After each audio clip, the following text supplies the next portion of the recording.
Okay, welcome to this evening's meeting. We're going to have our invocation from Chaplain Joseph Durham with the Clayton County Police Department, be followed by the Pledge of Allegiance, which, if she is here, we're going to ask retired Sergeant Hannah, Staff Sergeant retired Diana Mitchell Hannah. Is she here? Oh, there she goes. To lead us in the Pledge of Allegiance afterward. So please stand with me.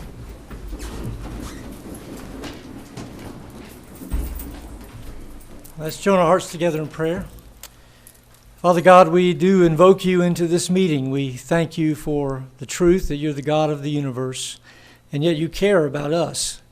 And we thank you for this county, and we pray your blessings upon this county. We thank you for each of the leaders that you've placed in this county at all the different levels. Tonight especially, we give thanks for our chairman and our other commissioners and pray that your wisdom would become their wisdom, and that you'd give them the insights that they need to make the decisions that are necessary. We thank you for all of the citizens of our county, and we just thank you, Lord, for the privilege of being able to serve together. And we ask that everything is said and done in this meeting, we give you honor and glory. In Jesus' name, amen. Amen. Sergeant Hannah, if you come forward and lead us in the pledge. No, you can do it right there, it's fine. With allegiance to the flag of the United States of America and to the republic for which it stands, one nation, under God, indivisible, with liberty and justice for all. Amen. Thank you. There you go.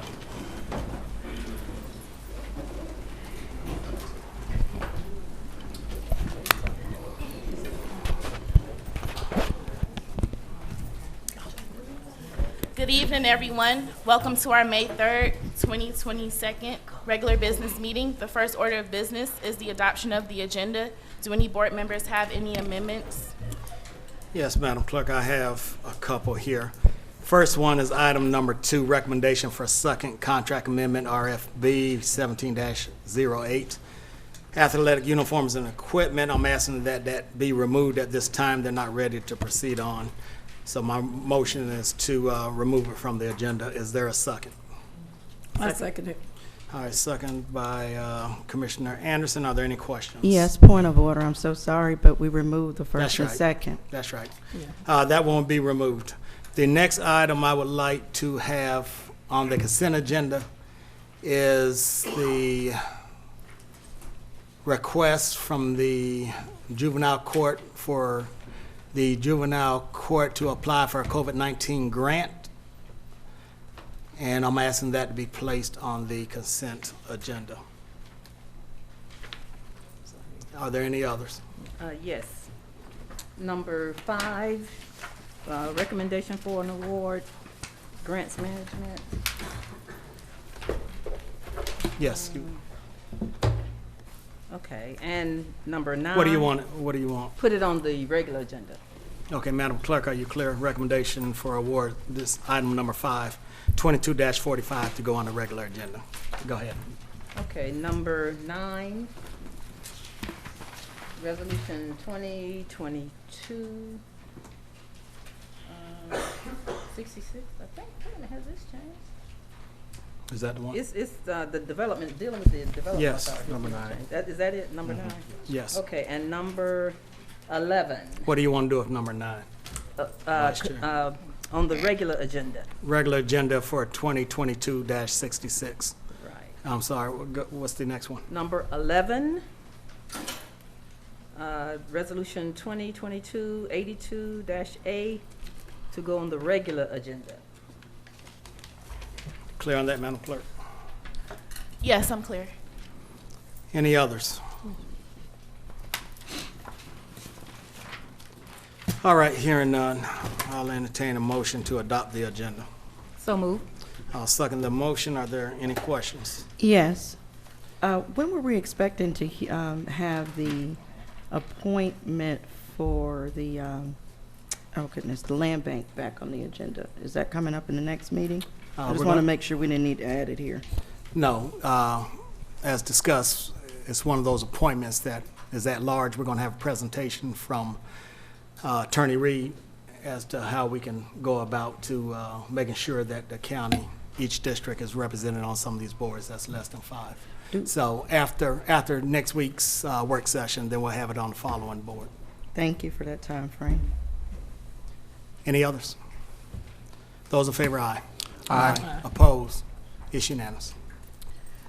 Our next item is our presentation, Veteran of the Month.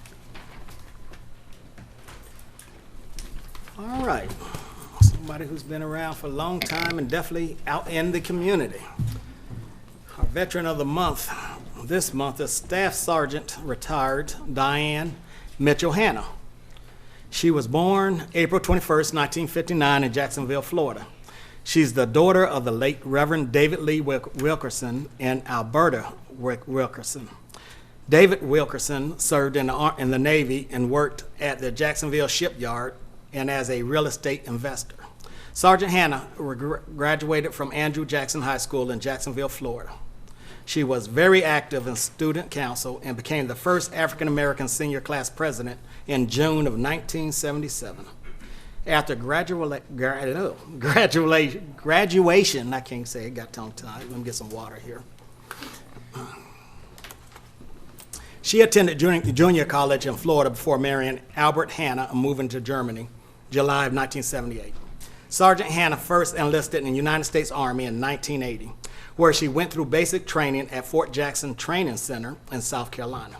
She then received additional specialized training at Fort Sam Houston in Texas in the area of dental assistant and later dental hygienist. Throughout her active duty Army career, Sergeant Hanna was stationed at Fort Benning, Georgia, with the 197th Infantry Battalion, the 122nd DENTAC in Frankfurt, Germany, DENTAC Fort Carson, Colorado, and Fort Hood, Texas. Sergeant Hanna served in the Army for over 20 years and served in active duty for 9 years. Before leaving active duty, she was divorced and obtained her BS degree in healthcare management from Southern Illinois University. After active duty, she moved to Austin, Texas, and later to Atlanta with her only daughter, Silka. She continued her military services in the Army Reserve, Army National Guard, and then retired from the Air Force National Guard in 2006. Sergeant Hanna also trained as a dental assistant, dental hygienist, supply specialist, and industrial hygiene technician. Her military career allowed her the opportunity to train in mid-level management and planning, where she served abroad and traveled extensively in USA and in the Caribbean. Sergeant Hanna owned a small business that did wedding and event planning for over 7 years. She presently works for the Small Business Administration Office of Disaster Assistance as a loan officer and grant management specialist. She spends her leisure time with her family, traveling and volunteering in her community as a strong advocate for veterans on their journey to obtain earned military benefits. Please help me recognize and honor retired Staff Sergeant Diane Mitchell Hanna.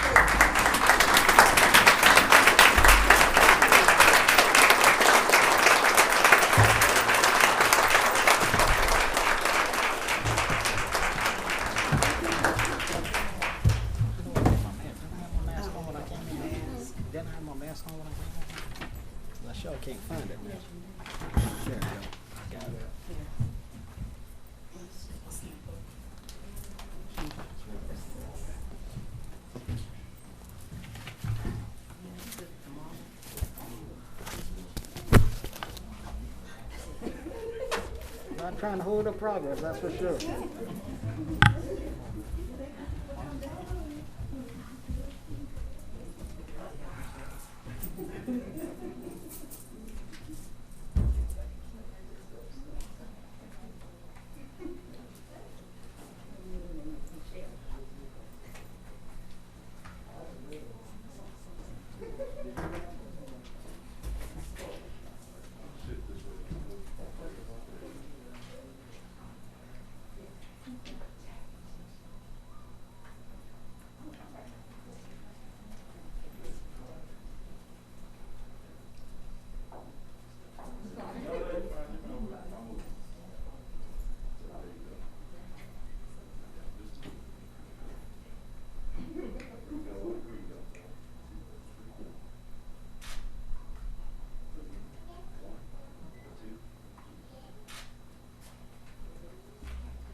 Our next presentation is a proclamation, Economic Development Week, May 9th through May 13th. This is presented by Economic Development Officer Erica Rocker. Clayton County Board of Commissioners recognize National Economic Development Week, May 9th through 13th, 2022. Whereas International Economic Development Council is the largest professional economic development organization dedicated to serving economic developers, which provides leadership and excellence in economic development for communities, members, and partners through conferences, training courses, advisory services, and research, in-depth publications, public policy advocacy, and initiatives.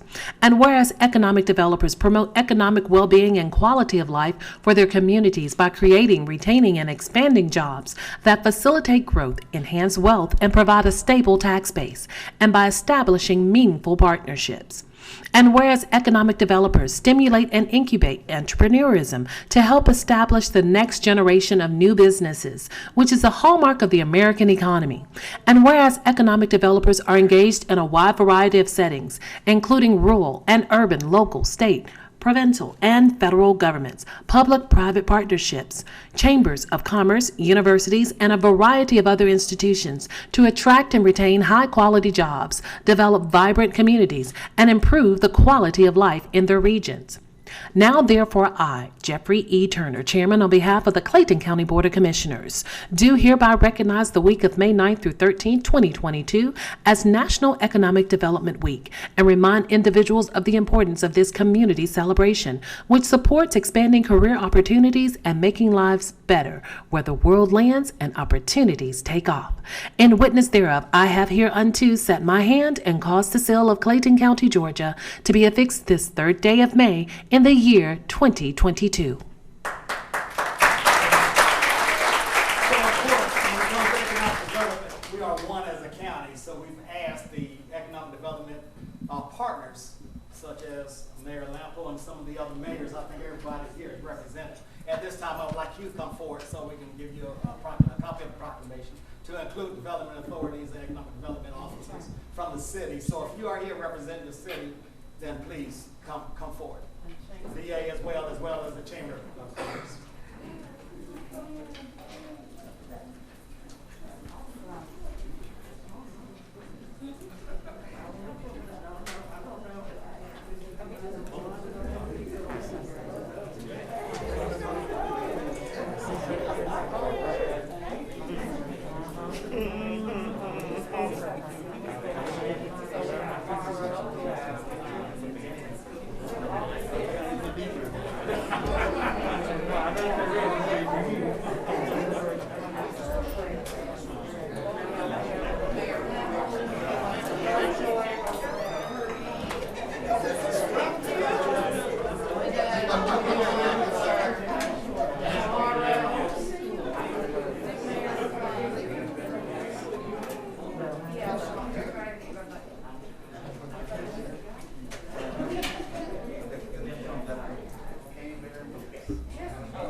Let's give them a round of applause.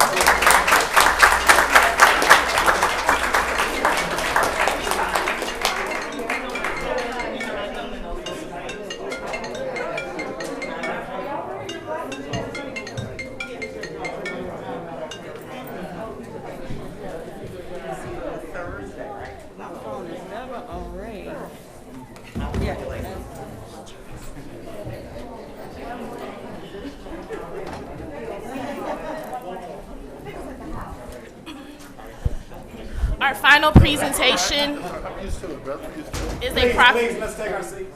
Our final presentation is a proclamation. May is Older Americans Month. This is presented by Senior Services Director Tori Strauters-Hanks. Clayton County Board of Commissioners recognized May 2022 as Older Americans Month. Whereas Clayton County includes a growing number of older Americans who contribute their strength, wisdom, and experience to our community. And whereas communities benefit when all people of all ages, abilities, and backgrounds are welcomed, included, and supported. And whereas Clayton County Senior Services is committed to strengthening our community by connecting with and supporting older adults, their families, and caregivers, and acknowledging their many valuable contributions to society. And whereas Clayton County Senior Services recognizes the need to create a community that provides the services and supports older Americans' need to thrive and live independently for as long as possible. And whereas they also strive to build an even better community for our older adults by planning programs that encourage independence, ensure activities and responsiveness to individual needs and preferences, and increasing access to services that support aging in place. And whereas Clayton County Senior Services Department is joined by this year's community partners, Kaiser Permanente, Anthem, Humana, Southern Regional Medical Center, Be Insured for Life, GenCare Senior Medical Center, and Compassion and Choices to sponsor the annual Mayfest event, one of the largest celebrations in Metro Atlanta, and to honor Older Americans Month. The 2022 theme is Age My Way, an opportunity for all of us to explore the many ways older adults can remain in and be involved with their communities. The purpose of Mayfest is to honor Clayton County senior population and recognize how much they are loved, celebrated, and appreciated. This year's Tailgate Mayfest, Age My Way, will also feature performances by Howard Hewitt and climax with Joyce Irby. Now, therefore, I, Jeffrey E. Turner, Chairman, on behalf of the Clayton County Board of Commissioners, do hereby proclaim May 2022 to be Older Americans Month.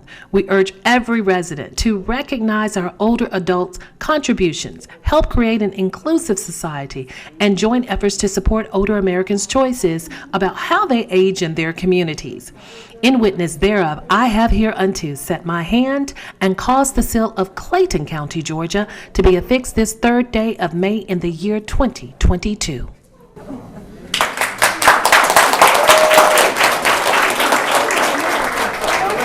Mayfest is May 13th on Friday. I don't know who did that, but Friday the 13th. Yes, I did. Seniors are definitely welcome to come out and have a good old time. We're going to have a ball. So, thank you. Oh, what time? Sorry, what's the time? 10 to 2. 10 to 2.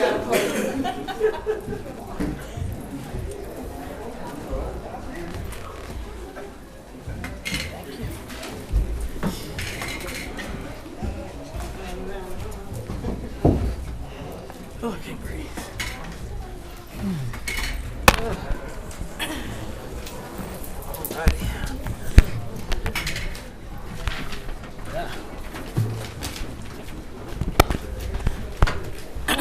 The board will now hear public comments. Citizens will be given 3 minutes maximum time limit to speak before the Board of Commissioners. State your name and county of residency for the record. Speak clearly into the microphone, and speakers should be courteous, respectful, and not make any disparaging remarks or use abusive language when addressing the board. Teresa T, but I'm assuming it's Ms. Talley.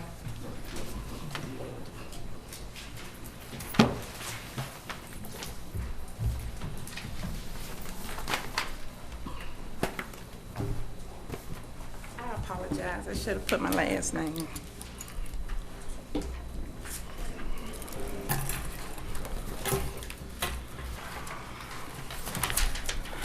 Teresa Talley Hampton.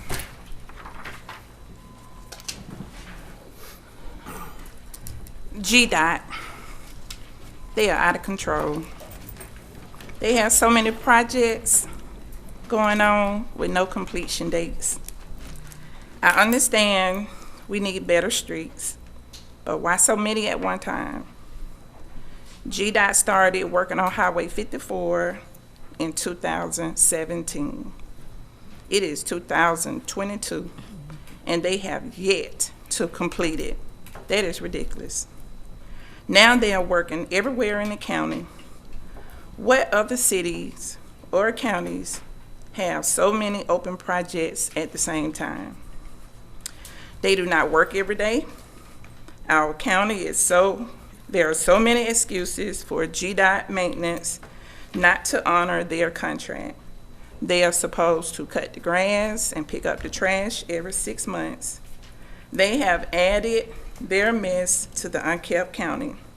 I spoke with Andy and Chris, who is part of the GDOT maintenance. They are working on it. The refuge department cannot maintain anything near those orange and white barriers. Our chairman, vice chair, and commissioners needs to hold GDOT accountable. This is not only Commissioner Franklin's problem. This is countywide. I know a lot of people look at Commissioner Franklin because she's my commissioner, but this is all of you all problem. Chairman Turner, will you please talk to the interim sheriff and ask him again to allow the inmates to help the refuge department cut the grass and pick up the trash? The refuge department cannot clean up this entire county. They are short-staffed. Code enforcement need additional help. Abandoned buildings need higher ticket violation. Our commissioners refuse to hire landscaping companies to maintain the grounds on a daily basis and hire sweeper trucks to clean the streets. We must change things now. Stop bickering about petty and trivial matters. Start working together. Change the look at the 20+ years of negligence in our entire county. I ask each of you to close your eyes and just ask yourself, am I a team player or am I the problem? I like all of y'all. I really do. So when I come before you all, I know I am OCD. I know that. So that's why when I come before you all, I'm like, y'all, please, we got to clean it up. Thank you, ma'am. Your time is up, and just so you know, in reference to your request, I had a conversation with the sheriff's office this morning, and they basically said they don't have the resources to send them back out there. So we're looking at some other ways to still get it accomplished. Okay. All right? Will you talk to GDOT? Ms. Talley? Yes.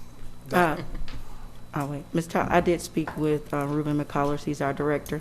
They're going to be at our next meeting on June 4th, and we're going to get those updates there as well. All right. Thank you. Orlando Gooden.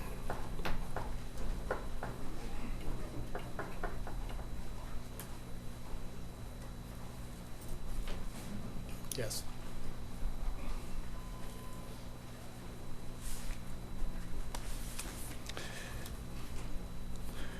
Orlando Gooden, Clayton County. Chairman, if I might, can you give this to the chairman, please? I want to acknowledge the passing of one of our Veterans of the Month.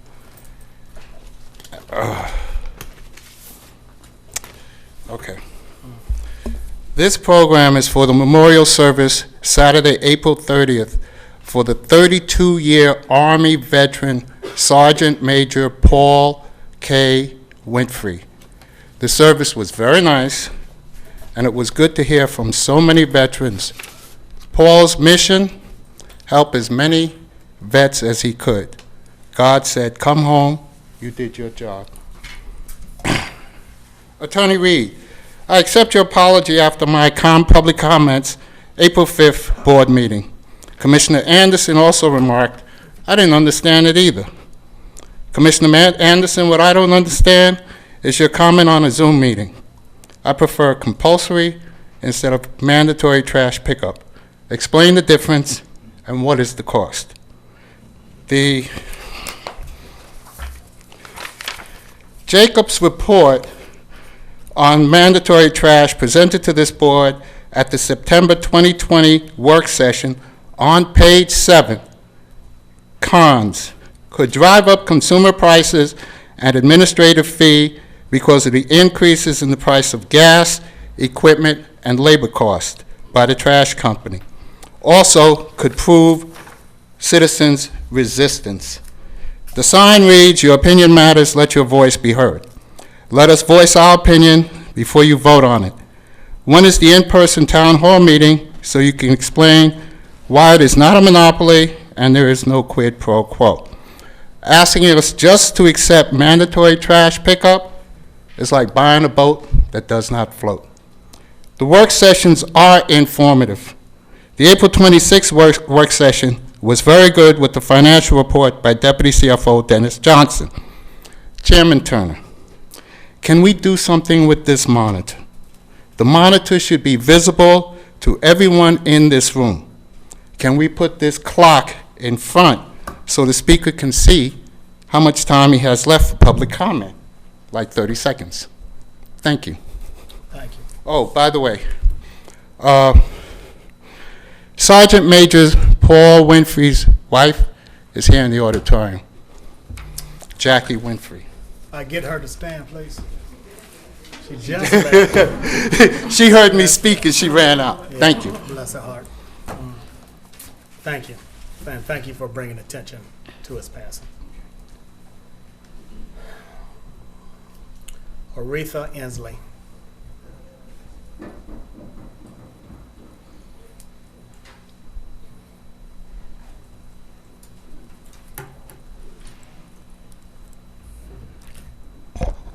Good evening. Good evening. My name is Aretha Inslee, unincorporated Hampton. Okay, Commissioner's responsibility.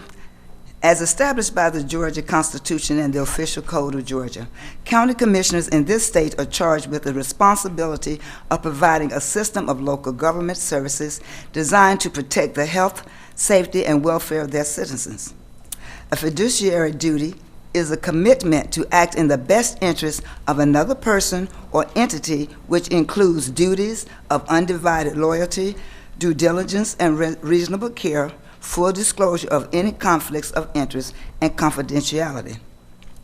Chairman Turner, an email has been circulating amongst community leaders throughout the county dated April 22nd from John David with allegations of Commissioners Anderson and Franklin unethical, illegal, corruption, abuse of power, misuse of public funds for personal gains. Will an independent investigation be conducted by DOJ regarding the following alleged activities? If not DOJ, who should we, the people, contact? Alleged incident involving hit and run by Commissioner Franklin, where the victim had to chase her down, occurred February 2021. The ticket showed improper lane change versus leaving the scene. No tests were administered to detect if there were any impairment. Allegedly, Commissioner Franklin gave her full-time nanny under the guise as constituent aid to pay her personal expenses using public funds, our tax dollars.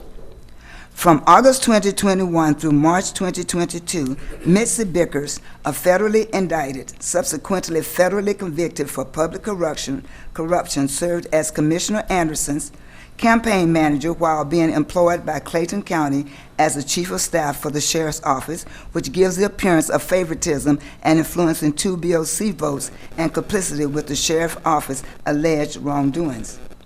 Your campaign material also has a sheriff's endorsement in uniform. Isn't that illegal since he is suspended? Thank you. Diane Hannah.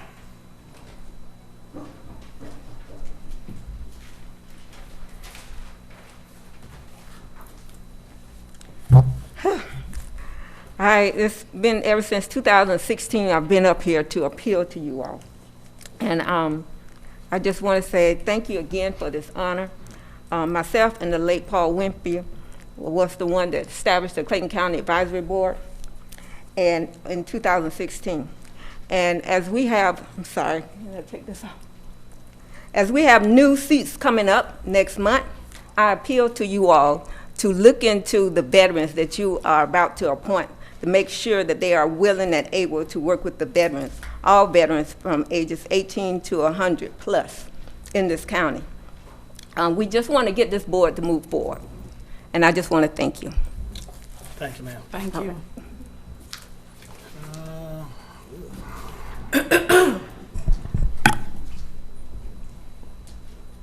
Looks like Gwen Spikes. Is that correct? Gwen Spikes. Drew Andrews.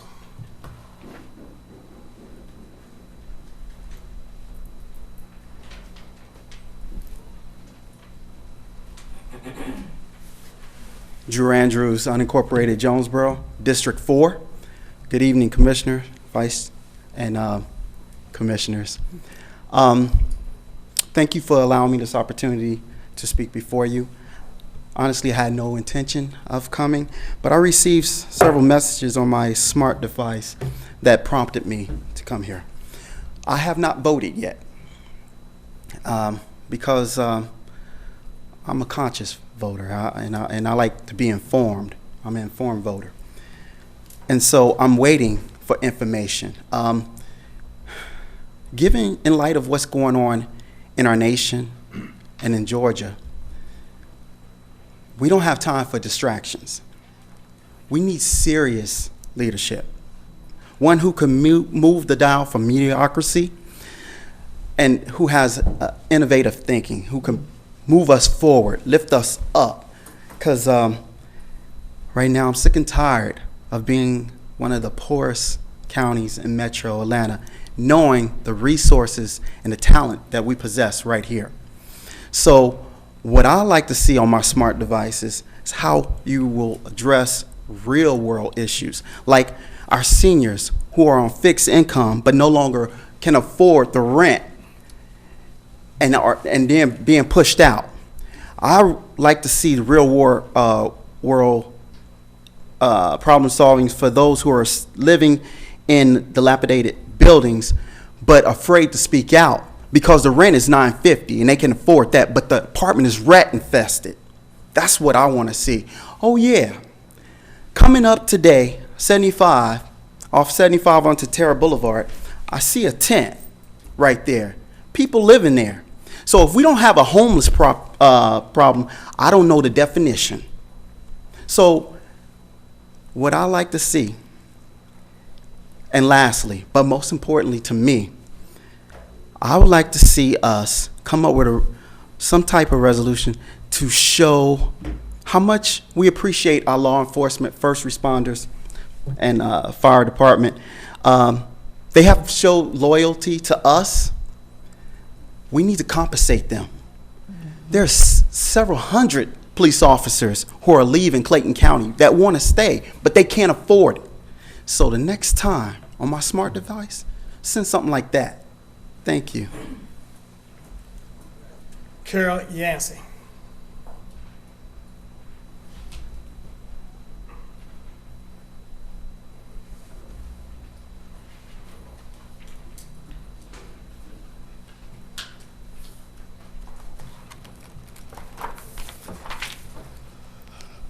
Carol Yancey, Reds, Georgia.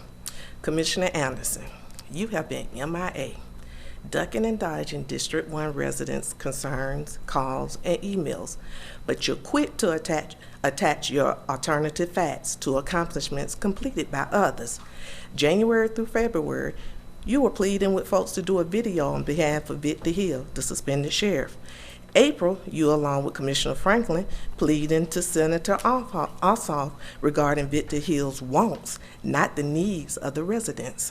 Commissioner Franklin, you are always chastising our county employees publicly and boasting about yourself, title, a policymaker, and fiduciary duties. Allegedly, you have been misusing our public funds to pay your nanny expenses out of a constituent aid position. For the record, is that true or false? Power is like being a lady. If you have to tell people you are, you aren't. Margaret Thatcher. The sheriff office presentation last week. confirm they are and have been fiscally irresponsible with our tax dollars? Are we going to have a repeat of the 2020 $1 million fraudulent overtime paid to staff? An independent forensic account audit is needed to ensure no embezzlement and public funds paid to straw companies for any convicts and/or commissioners. Currently, who is responsible for the Victor Hill $1 million of pending lawsuits in the Civil Service Board and federal indictment? District 1 and 3 commissioners have demonstrated lack of standards, integrity, impartiality, and transparency, colluding with federally indicted suspended sheriff and his former chief of staff recently convicted in federal court for public corruption. They portray themselves as heroes. Instead, these 4 villains operating as the Joker, Harley Quinn, Tweedledee, and Tweedledum, full of trickery, turning the county into a dark land, non-fictional Gotham, the proverbial meaning, foolishness of its inhabitants.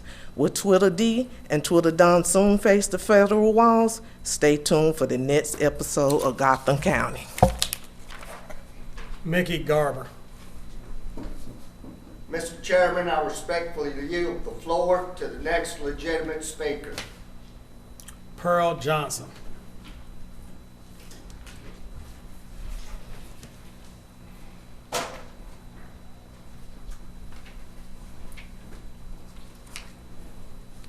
Good evening to everyone. I'm Pearl Johnson. I live in Riverdale, Georgia, Clayton County. And I just want to make a positive comment. First of all, I have seen seniors and the facilities available for them from California to New York to Florida. And I want to give you a round of applause because I see more facilities in Clayton County in the state of Georgia than anywhere else. Let's all give them a hand. I appreciate that because so many other seniors, my age and older, in various other states, are talking about the fact that they would love to have somewhere to go, to feel safe, to have activities, to relax, and to be protected. So I applaud you for that.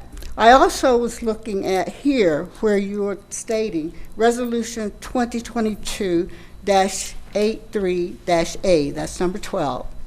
And the facilities are going to be used for the parks in Clayton County and recreation departments to feed children during the summer.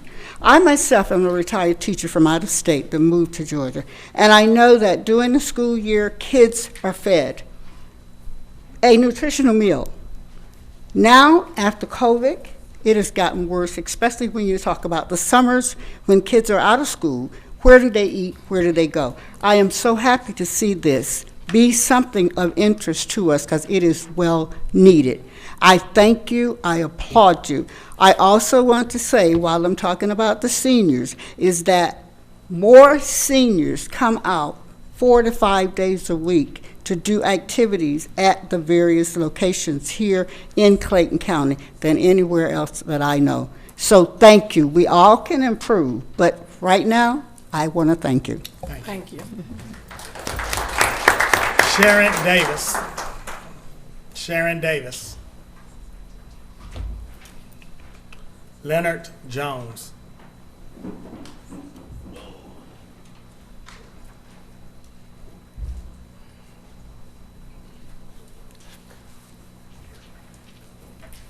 Leonard Jones, Clayton County Unincorporated. I want to say welcome back. You know, it's been about 10, 15 years since I've seen you guys, right? Okay, well, we're going to keep it short. Actually, I didn't come with a prepared speech or anything, but, you know, I was trying to get a hold of Ms. Hambrick earlier today because, you know, there's some things that she needs to know about her district where we live at. But in the meantime, I do want to commend the veteran because I'm a veteran myself, retired veteran. Thank you for your service. And to the Economic Development Director over there that's sitting by my man that I've been working with, has been helping me out up there. But getting back on point, to the commissioners, you know, you guys have been here. You guys know the history of the county. I know the history of the county. And everybody that just came up, I just want to clean up that a little bit right there, because, you know, there was some things that was said that, you know, appalled me a little bit. And, you know, I know that this county is better and can be better and, you know, will get better, you know, because everybody is telling you right now. But, like I said, I didn't come with a prepared speech or anything. You know, I do have some people, especially Lieutenant Brown of the Code Enforcement Department, who's been working with me diligently to keep that area clean up there. And, you know, if he was here, I'd give him a plaque. I'd give him $100 right now. You know, it don't matter, you know, because, you know, he don't make excuses. He get it done. And that's the kind of person that I am. I get it done. I don't talk back and all that other kind of stuff. I get it done. Also, I want to thank you guys. I think that's T&D, the group that's up there that's redesigning the road so that we finally can see around that curve up there on Garby Road. We talking about, a lot of people don't know nothing about that area up there, right? You know, but we want to thank you guys for the work that you guys are doing up there. That is a great help, and you know, we just gonna see what that's gonna come out. But at the same time, right across the street, we got an issue, and I've been talking with the city of College Park, especially Mr. Ken Allen. He's been waiting on you to call him, but I just found out this information today that, you know, well, he's gonna come to my house Thursday, and we're gonna look at this issue that we're having. And he knows what it is up there. He's been up there to my area and seen exactly what it is. I'm sorry, it's sir. more than one I'm issue. sorry, but your time is up, sir. Okay, I got you. So I appreciate you guys listening to that. I'll be in touch with you, Ms. Hambrick, and you can find out exactly what I'm talking about. Thank you, sir. Thank you. Madam Clerk, that concludes public comment. The board will now consider the consent agenda. All right, is there a motion to approve the consent agenda? So moved. Is there a second? Second. Any questions on any of the items? Hearing none, those in favor, aye. Aye. Opposed? It's unanimous. Our next item is item number 5, recommendation for award CP number 22-45. This is presented by Central Services Director Carol Rogers. Good afternoon, Chairman, Vice Chairman, Commissioners. This is item for the recommendation. It is to utilize the Omni Cooperative Contract. This is with Carsoft Technology Corporation. They're located in Reston, Virginia. It is for a grant management system for 3 years in the amount of $73,669.70. That is for the first year. The second year is $62,625.30. That is for year 2. And $65,756.58. I'm sorry, 56 cents, and that's for 3 years. That makes it a grand total of $202,051.56. The funding for this project is available through the Emergency Rental Assistance Fund. The department recommendation and agreement are attached for your review and information. My request is for you to approve the recommendation, authorize the chairman or his designee to execute all necessary documents to accomplish the intent of the contract, and authorize the chief financial officer to amend the budget accordingly. All right, is there a motion? So moved. Is there a second? I'll second the motion. Are there any questions? Yes. Commissioner Hambrick. What is this all about? What is this company doing, and why do we need them? I defer to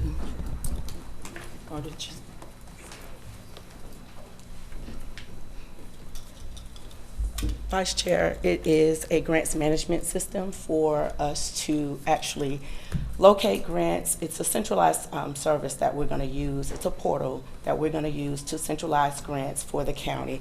It's for pre-awards, it's for post-awards, and it's also for award processing. We also are utilizing this to find grants to help us in terms of what we need for the county. So it's a grants management system. I'm confused. I thought that's what you all do. We need a system to track it. So we have over 32 departments that have different grants coming in and out. So we're trying to have a centralized system so we can track them, make sure that they're compliant with the grant system, as well making sure that we know exactly what's going on. We usually know about grants when it's actually presented to the board for approval. So we're trying to make sure that we house a system, make sure that they're compliant with it, as well as if there are any sub-recipients, we can track that as well. See, I'm looking at $202,000 that we could be using to help with rental assistance. This is an admin for the rental assistance. So this is helping us in terms of sustainability, looking for additional funds to use to help citizens in Clayton County, as well as pass the rental assistance, ma'am. So it's a system that basically helps us. Well, ma'am, Yes, ma'am. so what do you all do? In terms of? Grants? We assist departments with writing the grants. We locate the grants. We also receive recommendations from COO's office in terms of any grants that come available. And what we do is make sure that all departments have what they need in terms of soliciting the grant to get the funding for the county. So tell me the difference in what you all do and what this company will be doing. The system will house the grants and will support. So let's say, for instance, if we have 5 different departments that's working on one grant, the system will allow them to work simultaneously, and then we put the system will allow us to submit the grant on behalf of the county as a whole. So as opposed to different departments coming in and providing us, the system will allow them to work within it, and then we can submit on behalf of the county. Thank you. Yes, We ma'am. could go around, but I'm still. Yes, ma'am. You have something to add? Yeah, I just wanted, Commissioner, the other part, just to think about our systems in place. Traditionally, when we've written grants in the past, we've not had a way of monitoring and managing the grants. What the software is really doing is digitizing that space. It gives us an opportunity to automate what's coming in. It gives the Office of Performance Management an opportunity to work with the departments, and we have it all in one system opposed to it being sporadically being put out throughout the county as a whole.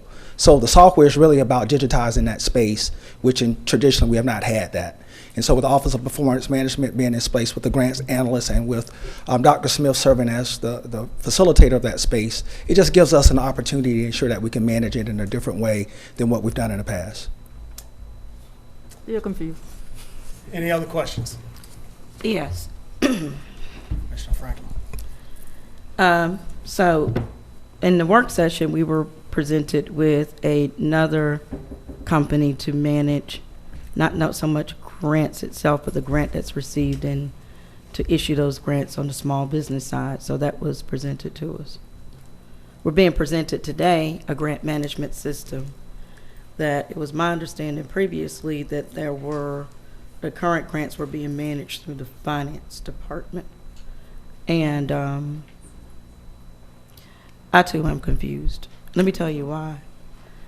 Because we also years ago made all this investment into Tyler Technologies because it was going to do just what you said, Mr. COO, bring us all together. And I think that we need to take a step back and really look at this.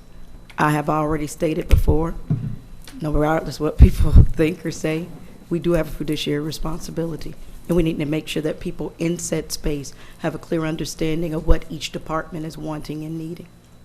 And so with that being stated, I did do some research and looked at best practices and even spoke to some of our directors here. And this, unfortunately, is just not in line with the way that we've been tracking within the county. There's nothing wrong with bringing in a system, but we have a duplicate of services throughout the county. And we need to kind of take a step back from that. Duly noted, Commissioner. I think just one clarity, the Tyler management system did not look at grants. Tyler Management System was looking at our fiscal responsibility and how we operationalize the county as a whole. I think part of the rationale of the Tyler Munis system had more to do with that. We were still in kind of in a paper-driven environment, and it was difficult to kind of track, you know, when things were being procured, how things were actually being managed throughout the county as a whole. So the Tyler Management System was really looking at our functionality as it pertains to operations specifically. Okay. The grants is a little different, so I just wanted, just for clarity, to delineate between this system and Tyler Management. Thank you for that clarity, but in order to do something like this, it still requires a good foundation, not just a good, but a great foundation for those in said space to have a clear understanding of the needs. And I proposed to this board and to others that we follow the model of Douglas County. Douglas County has a young lady that's in space who's been in government for a long time. And so they're able to work with those department leaders.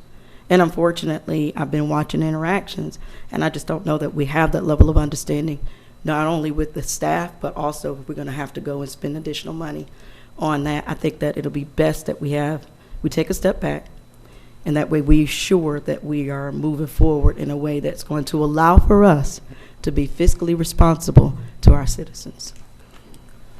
And also, for me, this looks like this management system will streamline and give the departments ability to, number one, make sure that we're not duplicating our efforts, but make sure that all the information is deposited in one location that can be managed by the performance Office of Performance Management. Office of Performance Management. So I can see some value in this, but that's in the 3 years, 2000. Okay. Any other questions? Mr. CO, how have we been managing grants in the past? For the most part, grants management has been decentralized, so it's at the discretion of the respective department. Finance traditionally have not managed grants. They've been responsible for ensuring that it's met the criteria or the responsibility of what the grantor said you can spend the money for. Correct. And so traditionally it's been managed by the respective department. The idea was to decentralize that, so we have a central figure in space from the Office of Performance Management to ensure that there's, one, no duplication, two, how do we maximize dollars in space, and then thirdly, ensuring that once the money goes out, that it gives us a better opportunity for return on the investment with the grants. And so the spirit of the change was trying to centralize that space under OPM, and then ultimately ensuring that we can help those respective departments, one, write grants, because what we've heard from a lot of departments, they didn't have the subject matter experts in place to help write the grants. And then ultimately we would utilize that as the repository to get information out. So that was the spirit of the change. Right, you just answered my second part of my question, and having the expertise in each department to write those grants. Is this going to assist us in increasing our grant writing capabilities and grant seeking capabilities here? One could argue that it could and it would. The beauty of it is that we now can, through the system specifically, we can provide the board reports about our efficiency. Right. And one of the things we've probably been lacking in the past is that we could not provide a systematic report to the board on the number of grants that potentially could come into the county, but more importantly, what has been the return on investment.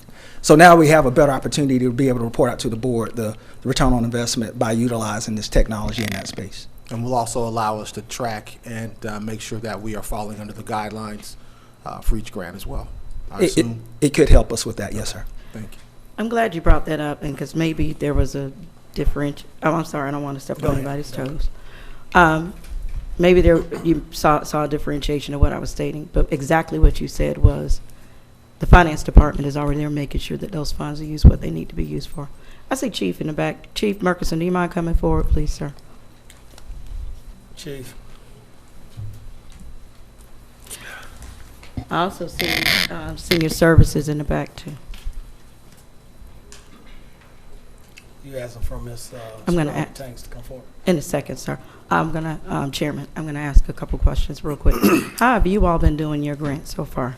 Because you all have done an excellent job, and that's why, I don't know if the audience remembers, but we are one of the few that actually are educating our children to become firefighters. And I know before I even came on, I was just a citizen, and I called you excited about it, and I remember you said, we're working on it.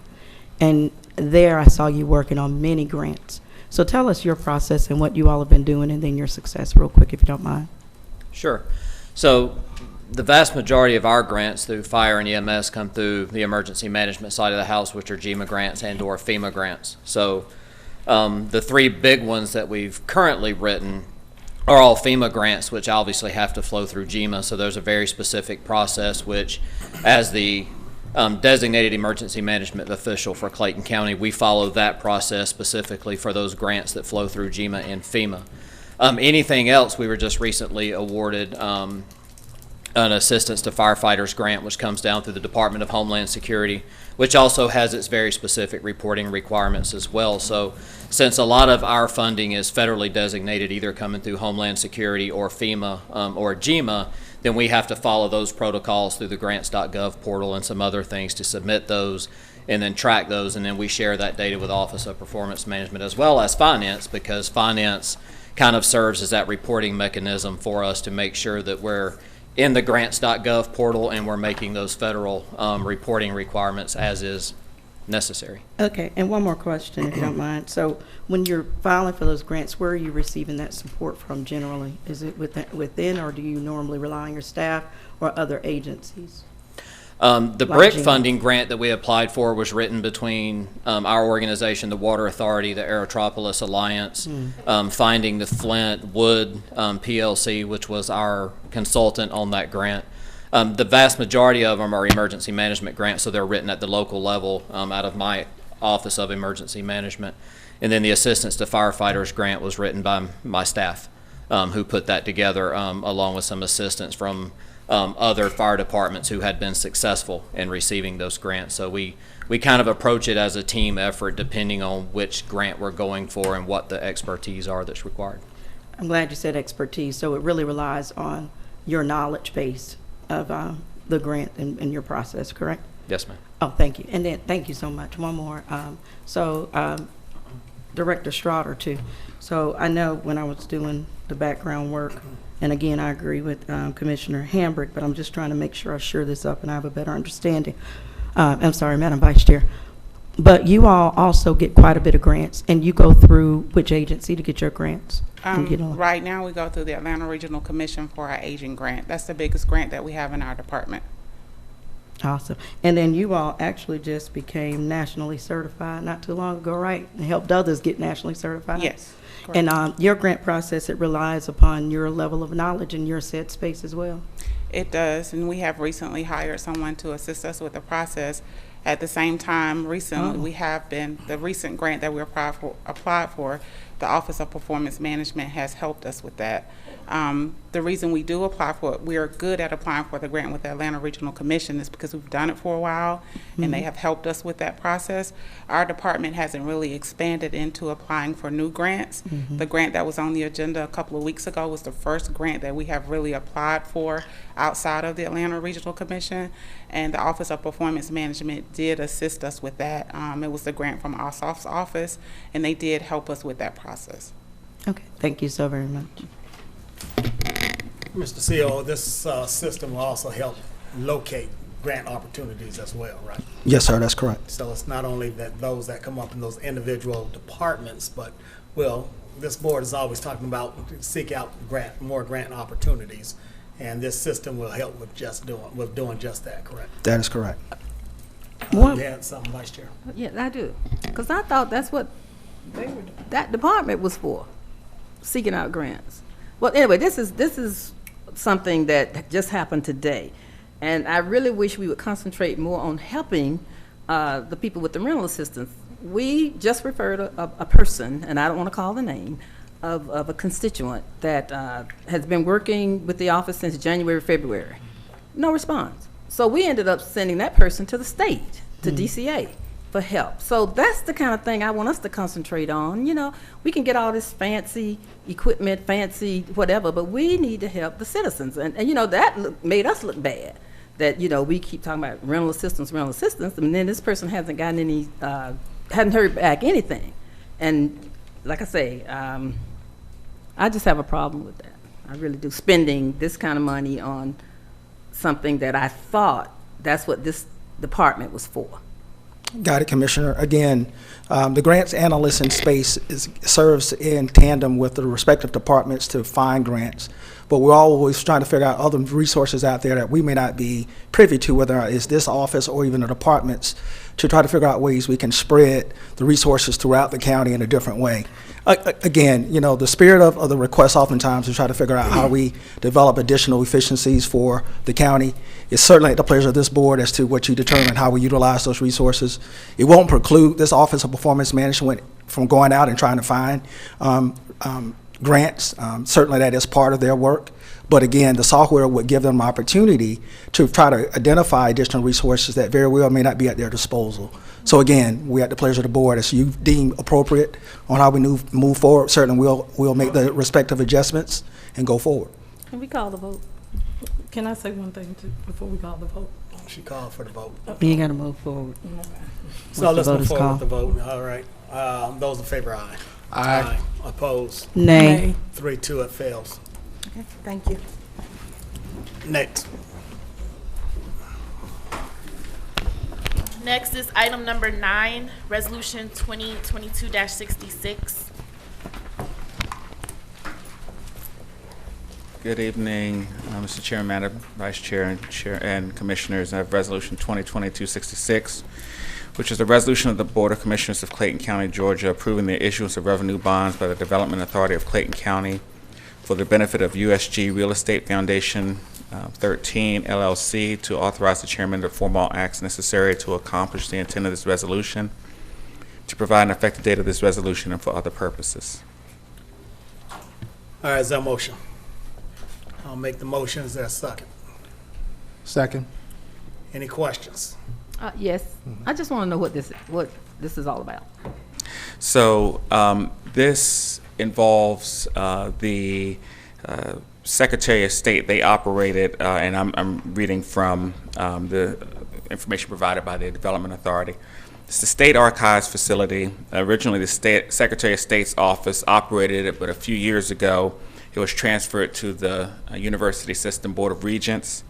And this bond that the Development Authority will issue will basically refinance those existing bonds and then also bring in the Board of Regents as a party to the transaction. And this is similar to what happened with Clayton State University last year. There's nothing that's going to be changed as far as the archives. The archives will still be there. And the Development Authority was the original issuer of the bonds, so they're basically just refinancing it and bringing in the University System Real Estate Foundation as a party to the bond Now, financing. which building is this? The archives. I thought that was a state. I thought that was a state It is. building. It's the State Archives facility, but at one point, but it got transferred to the Board of Regents for the University System. And there was bond financing from the Development Authority for that project. And now they're trying to refinance it, but bringing in the University System to be a part of the bonds. So do we own the building? I mean, how can we do the bonding if it's state property? Let me have Larry come in. He can maybe give a Mr. little bit Vincent. more.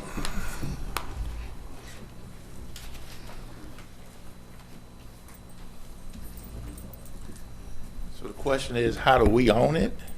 No, do we own it? And if not, why are we doing the issuing of the bonds if we don't own it?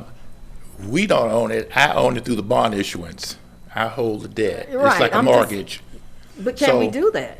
Yes, yes, we can. We're doing it through the foundation, not through the Board of Regents, the bigger body, but through the foundation, just like we did with the Riverdale Town Center, just like we did with Clayton State University. We've done it through the foundation. So yes, we can. And have other owners, but yet we can do. There's no other owners. We're issuing the bonds to pay, to cover the debt, You know something? Oh. okay? So there's no other owners. We hold the title in our name until those bonds are paid off. We hold the title to the archives building. Right. So the way this process works, and it's happened before, where typically this board, the county is not issuing the bonds, it's the Development Authority that's going to issue. Right. But there's the process that the chairman could be the person who authorizes it, but as historically, whenever there's bonds, whether it's through the Housing Authority, through the Development Authority, that comes to this board for you all to be the body that issues the recommendation for issuing the bonds. So there's no liability for the county's perspective, it's just the process for issuing bonds. So how does this help us? How does this help the county? For one thing, it keeps the archives in the county. Okay. That's the big thing. Okay. The important thing is just the state cleaning up some of their old transactions.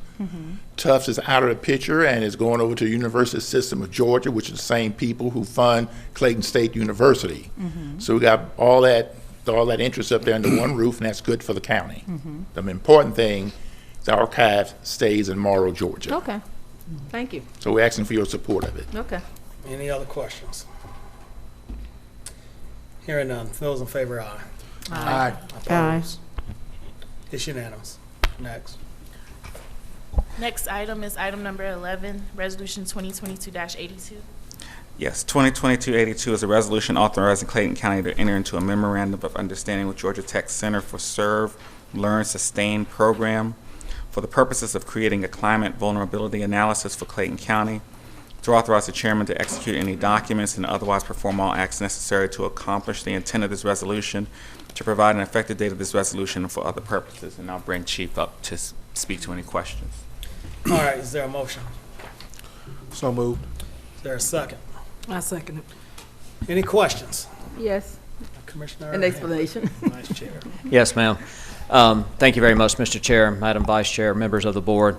As you all remember, the COO and I early last year brought forth the creation of the Office of Resilience and Sustainability, and through our work through his office and through that office, we were contacted by Georgia Tech. Probably about 2 months ago, I think I reached out to the staff attorney's office. And what the Serve, Learn, Sustain program does is it brings all 6 colleges at Georgia Tech together and offers their students internships with governments, non-governmental agencies, the private sector. Specifically, this particular program looks at climate vulnerability and resilience in communities.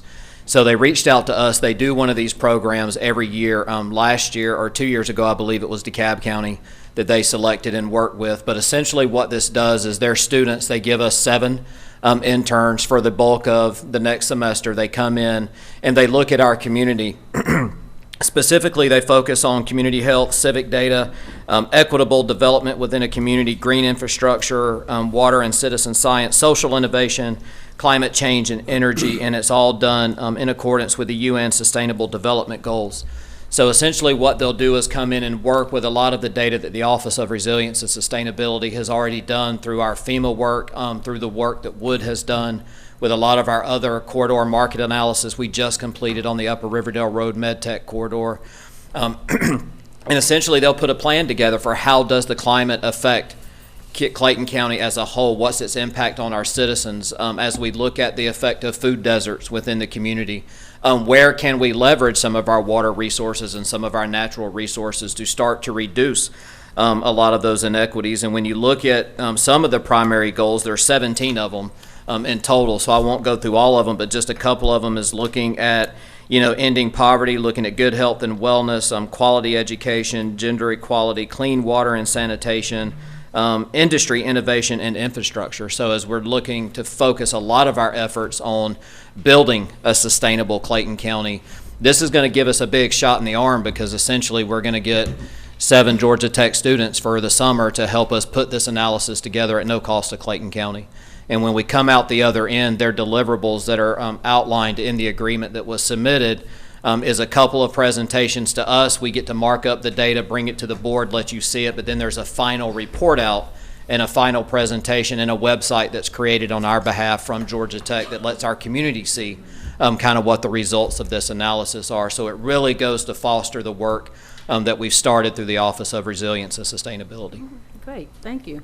Yes, ma'am. May I offer a suggestion for future work sessions or whatever, especially the things that I've pulled out tonight?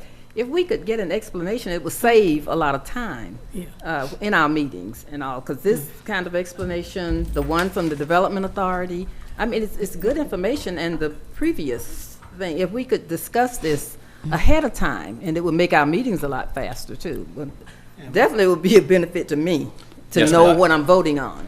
Madam Vice Chair, let me also just remind you that these items we can discuss during the work session when I ask for any preliminary items want to be discussed. So just keep that in mind. If there's something that you see on the work when we do the work session, that you pull that out and we'll discuss it at that time. Okay. If it's not already listed as a presentation, then you have the opportunity to hear it at that time. Sounds good. Oh, wait, I kind of wish I didn't put this peppermint in first. I want to say thank you for your explanation. But the reason we do have the work sessions is because at the end of the day, we could benefit from more communication. And I hear what we're saying, that's why the work sessions are here. But when we get these agendas, the preliminary agenda, not to you, but just really to this board operations, it's kind of like preliminary. So with better communication, possibly from staff, then we will be able to generate set questions in the work session too. But that's why the work session was designed. So I just want I want the citizens to know that in rest her soul, because of Commissioner Gregory, Madam Vice Chair, we all realized we were not getting information and getting communication properly. Y'all do an amazing job. But as a person on this dais, in order to make an informed decision, we got to have communication in a timely manner. And unfortunately, a lot of communication does come through the one that's over the operations of the county. So it's nice to be able to just say it should be discussed there as we talked about it. But it's also nice to be able to strategically put things on the agenda, kind of like the first thing over here. We had something on the system, but that wasn't what we talked about in the work session. We did not. In the work session, we talked about a system dealing with Economic Development Authority and being able to get out small grants. So I just want to echo the sentiment of Madam Vice Chair and the other commissioners here. We are trying to do our job, folks. And I'm going to tell you this, I take a lot, but we are trying to do our job. But there's no smoke and mirrors here. Communication is the key to everything. And you got to come in with the right intent. And our hearts are in the right place. But when we're having to constantly weed through the information and make sure there's no duplication of service and make sure that we're not just getting information to lead us to a particular decision, then we do have to have these discussions. So we can do better. Chief, y'all are doing an amazing job. I tell y'all that all the time. But we got to sure up the work sessions. And we just got to get it a little sooner. Yes, ma'am. Thank you, Chief. Also, that's the question that I just asked. You know, like I said, what you all do an amazing job. But in order for us to have a better understanding, we shouldn't be having these discussions right now. If we do this at the work session and we talk about it then, now all we need to do is vote. Now, of course, I come from the school system, and that's how we did it. And we, when we came into our meetings, we voted and we went home. Not saying that I want to rush anything. And people still had questions. They asked questions, but they were knowledgeable and they got the report. We got the reports ahead of time. So, I'm just hoping that we could just change this process. And it's nothing wrong. Nobody's perfect. So, again, I don't want to be up here drilling and going through things with you all. I just want to make sure that when I come in, we're knowledgeable of what we know and need to know, and then we move on and we vote. Because those documents are not added when we get ready to have that work session. The documents do not come until afterwards. They don't come until afterwards, and that's not to you, Chief. It's just to the statement that's made. And then the final thing I do want to tell you, I don't know if people, not the Chief, but everybody here, I'm not sure if y'all understand. There's a thing called the Sunshine Law. Discussions are supposed to happen on this dais because I'm there to represent you.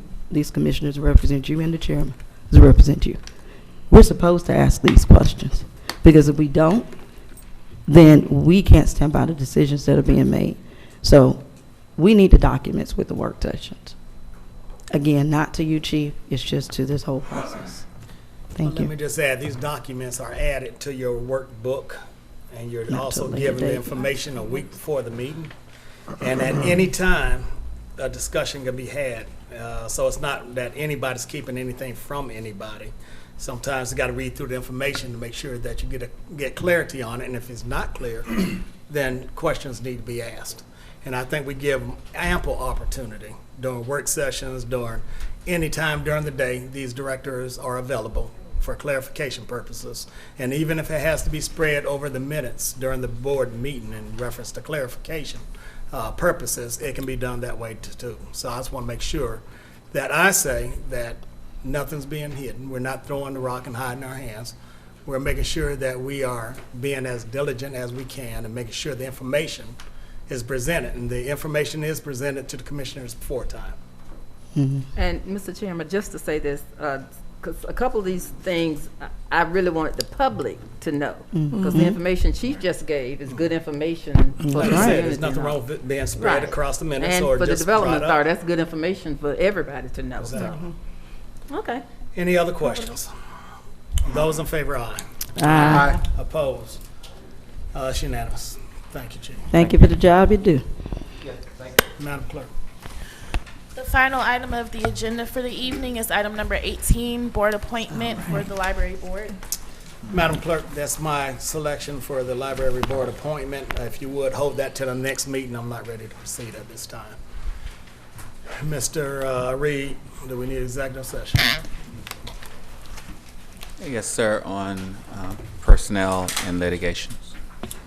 All right, I'll make a motion to go into executive session, personnel and litigation. Is there a second? So moved. Second. All right, second by Commissioner Franklin. Those in favor, aye. Aye. Opposed? It's unanimous. All right. So a motion to reconvene. Commissioner Hambrick made the, Vice Chair Hambrick made the motion. I'll second the motion. Those in favor, aye. Aye. Opposed? It's unanimous. Is Mr. Reed in here? Let's go ahead and take you, sir.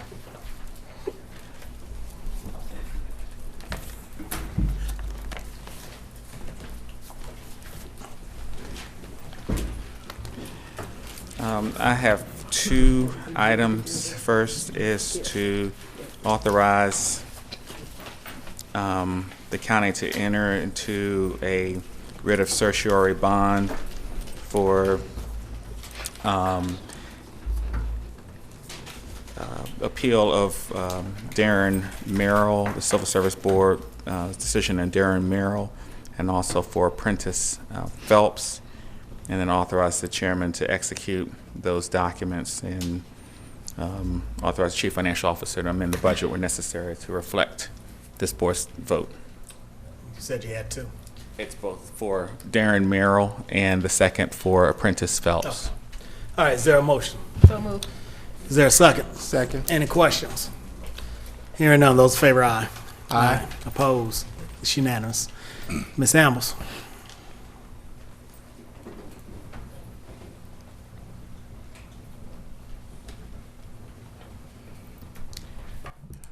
Once again, good evening, Chairman, Vice Chair, and Commissioners. For the record, on May 22nd, Human Resources facilitated an interview process for the Clerk of Commission. For the record, the interview panel consisted of Director Ambles, CFO Bivens, Director Rogers, Director EGK, and special guest panelist, Jonesboro City Manager Ricky Clark. 5 candidates were interviewed. Interview questions were posed to assess the technical and behavioral skills needed for this critical position. We identified 2 top candidates, but in collaboration with the interview panel, Human Resources is recommending Ms. Courtney Rushin for the position of Clerk of Commission for the Clayton County Board of Commissioners. The salary for the position is grade 20, step 11. That's the starting salary. The salary for the Clerk of Commission also includes a $10,300 supplement. It should be noted for the record that Ms. Rushin's compensation will also include her current supplement as Assistant Clerk of Commission until such time that the Assistant Clerk of Commission position is filled. All right, so I appreciate the board's work on the interview process. So this time, I'd like to make a motion to officially hire Ms. Russian as our next clerk of the court. Is there a second? Second. Third, fourth, fifth, sixth, hey. All right, I need one. Commissioner Franklin second the motion. Are there any questions? Yes. Now, I'm not clear on what you say the starting salary is. We had a discussion, and it was not going to be the regular starting salary. It was Based upon our service. right. That's correct, Vice Chair. I was just putting it on the record that the salary for the position, or the compensation, I should say, is grade 20, step 11. Courtney, being a current permanent employee of the civil service system, she will follow the promotional rules as outlined in civil service, and when the paperwork is submitted to HR, that's the way we will process it. So yes, ma'am, I think it's Civil Service Rule 5.202, if I'm not mistaken, that governs the promotional percentage for our employees. So it will be more than what the regular The starting salary, yes, is. ma'am, yes, Okay. ma'am. And as I said earlier, the clerk of commission position does include the $10,300 supplement. She will get that.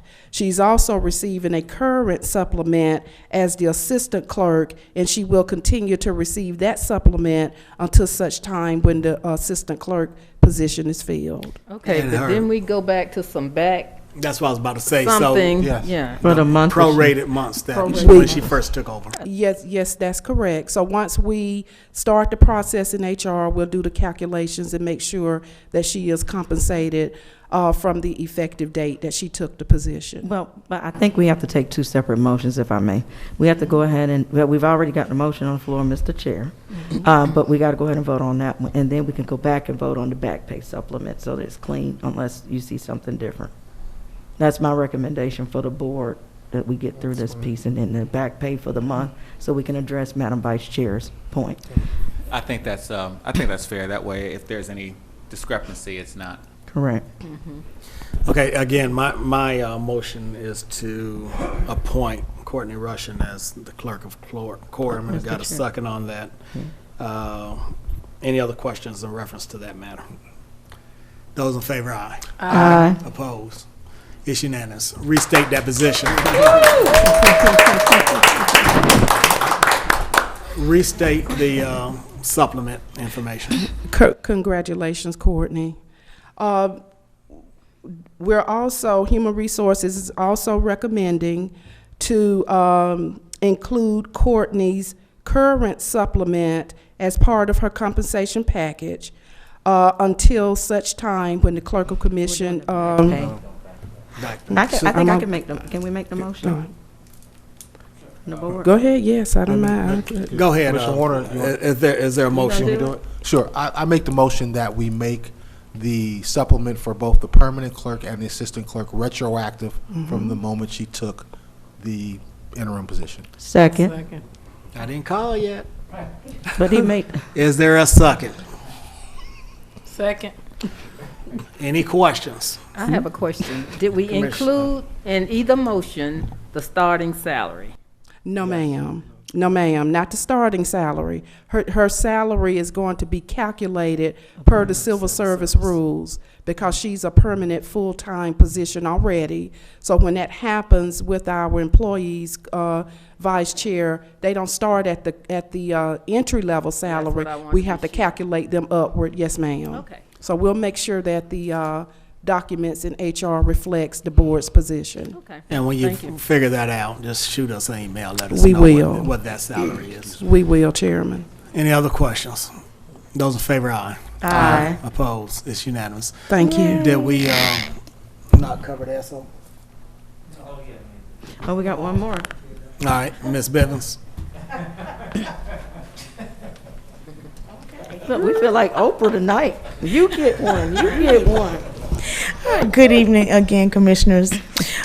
So this request is to authorize the payment of an annual supplement in the amount of $10,422.32 to Deputy Chief Bohr for performing extra duties in the Sheriff's Office until such time an interim is appointed. All right. And that would be it would be retroactive to June 2nd, is that the date we determined, of 2021. I'll offer that up as a motion. Is there a second? Second. Second by Commissioner Franklin. Are there any questions? Those in favor, aye. Aye. Opposed? It's unanimous. Thank you. Motion to adjourn. Not yet. Since we're giving out money, can I get my attorney's fees back? Motion to adjourn. So move. I'll second. I found out Those I in favor, can't. aye. Opposed?